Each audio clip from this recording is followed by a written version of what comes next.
এই যে এসএসসিতে চাকরি বাতিল মামলা, সেই মামলার ক্ষেত্রে প্রধান বিচারপতির সবথেকে বড় যে প্রশ্ন, সেই প্রশ্নটা হলো যে এখানে অভিযোগ করা হচ্ছে বা যে বক্তব্য পেশ করা হয়েছে বিভিন্ন রিপোর্টে, বিভিন্ন হলফনামায়, সেই হলফনামাগুলো থেকে দেখা যাচ্ছে যে ওএমআর শিটগুলো এই মুহূর্তে স্কুল সার্ভিস কমিশন বা সিবিআই কারো হাতেই নেই। সমস্ত ওএমআর শিট বিনষ্ট করা হয়েছে বা নষ্ট করা হয়েছে। ফলে সমস্ত ওএমআর শিট সেগুলো যদি নষ্ট করা হয়ে গিয়ে থাকে, সেক্ষেত্রে এই যে গোটা নিয়োগ দুর্নীতি, সেখান থেকে কারা যোগ্য প্রার্থী এবং কারা অযোগ্য প্রার্থী সেটাকে নির্ধারণ করা কিভাবে সম্ভব হবে। অর্থাৎ এই প্রশ্নই কিন্তু কলকাতা হাইকোর্টের তরফেও বারবার করা হয়েছিল যে এই গোটা প্রক্রিয়া থেকে চাল এবং কাঁকড়দের কিভাবে আলাদা করা হবে। সেই প্রশ্ন মাননীয় বিচারপতি দেবাংশু বসাকও করেছিলেন এবং সেই একই প্রশ্ন আজকে কিন্তু মাননীয় সুপ্রিম কোর্টের প্রধান বিচারপতি তিনিও করেছেন। তার বক্তব্য যে ওএমআর শিট নষ্ট করা হয়ে গিয়ে থাকলে সেক্ষেত্রে যোগ্য প্রার্থী এবং কারা অযোগ্য প্রার্থী সেই সেপারেশনটা, সেই শ্রেণীবিন্যাসটা তারা কিভাবে করবেন, এই ভাগটা তারা কিভাবে করবেন, সেই বিষয়টা কিন্তু সুপ্রিম কোর্টের কাছেও এই মুহূর্তে স্পষ্ট নয়। এবং সুপ্রিম কোর্টের বক্তব্য হচ্ছে যে এই ধরনের বা এত সংখ্যক একটা নিয়োগ বাতিল করার সিদ্ধান্ত কলকাতা হাইকোর্টের কাছে বা অন্যান্য আদালতের কাছে একেবারে বাধ্য না হলে তারা কিন্তু গ্রহণ করে থাকেন না। ফলত এই মামলার পূর্ণাঙ্গ শুনানি বা পূর্ণাঙ্গ বিচার প্রক্রিয়ার প্রয়োজন রয়েছে। আগামী সোমবার দিন সুপ্রিম কোর্টে এই মামলার শুনানি ফের হবে, কিন্তু সেই সময় পর্যন্ত তোমাকে বলবো যে কলকাতা হাইকোর্টের তরফ থেকে যে প্রায় 26,000 চাকরি বাতিল করার নির্দেশ দেওয়া হয়েছিল, তার তদন্ত প্রক্রিয়ার ওপর কিন্তু কোনো রকম স্থগিতাদেশ দেওয়া হয়নি বা অন্তর্বর্তী স্থগিতাদেশ দেওয়া হয়নি।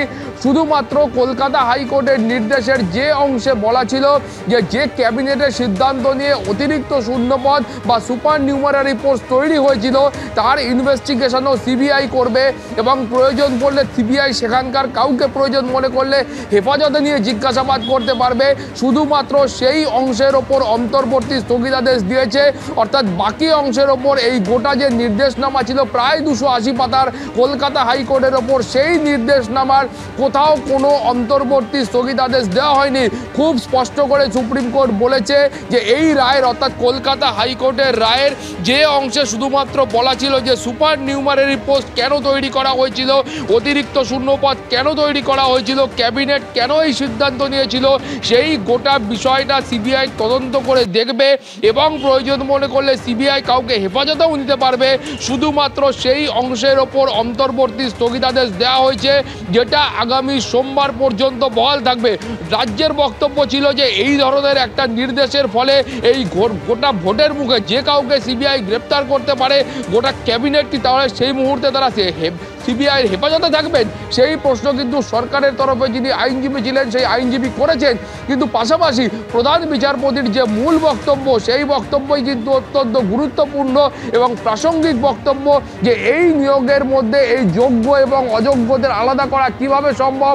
তার কারণ এখানে ওএমআর শিট নেই, ওএমআরগুলোকে নষ্ট করে দেওয়া হয়েছে বলে অভিযোগ করা হচ্ছে। কিন্তু এখানে বক্তব্য হলো যে তুমি জানো যে স্কুল সার্ভিস কমিশনের যে ভূমিকা, সেই ভূমিকা নিয়ে এই রায়ের পর থেকেই কিন্তু প্রশ্ন উঠতে শুরু করেছিল।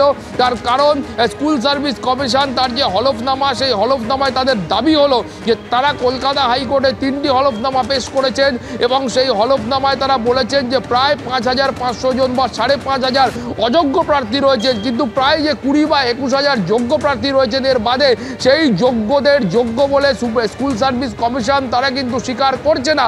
অর্থাৎ তারা অযোগ্যদের বলে দিচ্ছে যে এই সংখ্যক প্রার্থী বা চাকরি প্রাপক তারা অযোগ্য ছিল, কিন্তু বাকিরা যে যোগ্য সেই সম্পর্কে তারা কোনো শংসাপত্র দিচ্ছেন না, কোনো সার্টিফিকেট দিচ্ছেন না। ফলত কলকাতা হাইকোর্টেরও একই বক্তব্য ছিল যে বারবার সুপ্রিম কোর্টে তারা অবস্থান স্পষ্ট করার নির্দেশ দিয়েছিলেন, কিন্তু স্কুল সার্ভিস কমিশনের তরফ থেকে কোনো রকম সহযোগিতা পাওয়া যায়নি এবং স্কুল সার্ভিস কমিশনের তরফ থেকে এই যে অসহযোগিতা, তার কারণেই কিন্তু কলকাতা হাইকোর্ট এই চূড়ান্ত সিদ্ধান্ত গ্রহণ করতে বাধ্য হয়েছেন। এবং সুপ্রিম কোর্টেরও কার্যত একই মত যে এই ধরনের বড় সংখ্যক বা প্রায় 26,000 25,000 এই ধরনের একটা সংখ্যক শিক্ষকের বা শিক্ষাকর্মীদের চাকরি বাতিল করা হচ্ছে, এই ধরনের একটা বড় সিদ্ধান্ত নিতান্ত বাধ্য না হলে কোনো আদালত গ্রহণ করে না। ফলত এর পেছনে বা এই নিয়োগ দুর্নীতির পেছনে কারা সুবিধাভোগী আছে সেই বিষয়টা খুঁজে বার করতে হবে আপাততভাবে। আর যা যা মামলা এই সংক্রান্ত হয়েছে, অর্থাৎ কলকাতা হাইকোর্টের এই রায়কে চ্যালেঞ্জ করে যে যে মামলা সুপ্রিম কোর্টে হয়েছে সেই সম্পর্কে সুপ্রিম কোর্টকে অবগত করতে হবে। সমস্ত মামলার বিচার পর্ব সুপ্রিম কোর্টে একসাথে চলবে এবং এই মামলার কিন্তু পূর্ণাঙ্গ একটা শুনানির প্রয়োজন রয়েছে, সেটা মাননীয় প্রধান বিচারপতি মনে করছেন। কিন্তু সবথেকে বড় যেটা বিষয় যে এই গোটা মামলার ক্ষেত্রে তদন্তের ক্ষেত্রে কোনো অন্তর্বর্তী স্থগিতাদেশ দেওয়া হয়নি। চাকরি বাতিলের যে নির্দেশিকা ছিল তার উপরও কোনো অন্তর্বর্তী স্থগিতাদেশ দেওয়া হয়নি। নতুন করে নিয়োগ প্রক্রিয়া শুরু করবার জন্য যে নির্দেশ কলকাতা হাইকোর্ট দিয়েছিল সেই নির্দেশের ওপরও কোনো অন্তর্বর্তী স্থগিতাদেশ দেওয়া হয়নি। অর্থাৎ কলকাতা হাইকোর্টের যে এই দীর্ঘ রায় 280 পাতার রায়, তার মধ্যে শুধুমাত্র নির্দেশিকার 8 নম্বর পয়েন্ট, যেখানে অতিরিক্ত শূন্যপদ নিয়ে সিবিআই তদন্তের নির্দেশ দেওয়া হয়েছিল ক্যাবিনেটকে ঘিরে, সেই অংশটুকু বাদ দিলে বাকি এই নির্দেশনামার কোথাও কোনো অংশে কোনো রকম স্থগিতাদেশ দেওয়া হয়নি। কোনো মন্তব্যকে আপাততভাবে এটা একেবারে প্রাথমিক পর্যায়ে, তুমি জানো আজকে প্রথম দিন শুনানি, প্রাথমিক পর্যায়ে কিন্তু প্রাথমিক পর্যায়েও কোনো রকম স্থগিতাদেশ দেওয়া হয়নি। ফলত সুপ্রিম কোর্টে যখন পূর্ণাঙ্গরূপে শুনানি শুরু হবে এবং সেই সময় সমস্ত পক্ষ তাদের বক্তব্য পেশ করা শুরু করবে, সেই সময় বাকি বিষয় স্পষ্ট হবে।